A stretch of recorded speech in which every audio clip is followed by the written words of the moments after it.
صاحب آپ کو منتخب کیا گیا وزیر اعظم کے لیے، کیا فرمائیں گے؟ آج کا کیا ایجنڈا؟ دیکھیں جی، ایجنڈا پارٹی کا اور ہمارے چیئرمین وزیر اعظم پاکستان ایجنڈا جو ہو جائیں گے، جو ویژن ہے اسی کی بنیاد پر ہمیں ووٹ ملے ہیں، اسی کی بنیاد پر آگے چلیں۔ غیر متوقع طور پر آپ کا نام سامنے آ گیا، باقی فریق سارے راضی ہو گئے؟ پارٹی میں جو سارے راضی ہونا ہی پارٹی، میں تو کہتا ہوں اپوزیشن کو ہم اچھے طریقے سے ساتھ لے کے چلیں۔ جو نیشنل ایشو ہے، مسئلہ کشمیر ہے، آپ سمجھتے ہیں کہ جس طرح عمران خان سفیر ہے پوری دنیا میں، تو یہ تمام ہاؤس کو ساتھ لے کے چلیں گے؟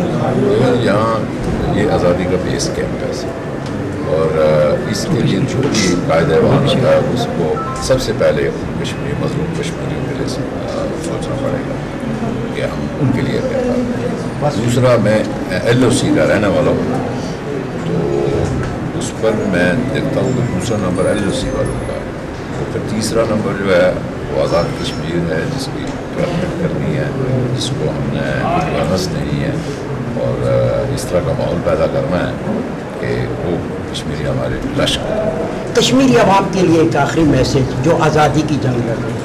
لیکن جو وہ لوگ جو برداشت کر رہے ہیں، ہمیں اس کا پورا احساس ہوا، ادراک ہے۔ میرا گھر 1000 میٹر کے فاصلے پر ہے، مجھے بھی پورا ادراک ہے، لیکن جب سے یہ 5 اگست کو جو 2 سال پہلے انڈین گورنمنٹ نے وہاں ایک سلسلہ چلایا، وہ ہم چاہتے ہیں کہ پہلے وہ واپس ہو، اس کے بعد انشاءاللہ ہماری بڑی کامیابی ہوگی اور آگے بڑھیں۔ سبسکرائب کریں اور بیل دبائیں تاکہ کوئی خبر رہ نہ جائے۔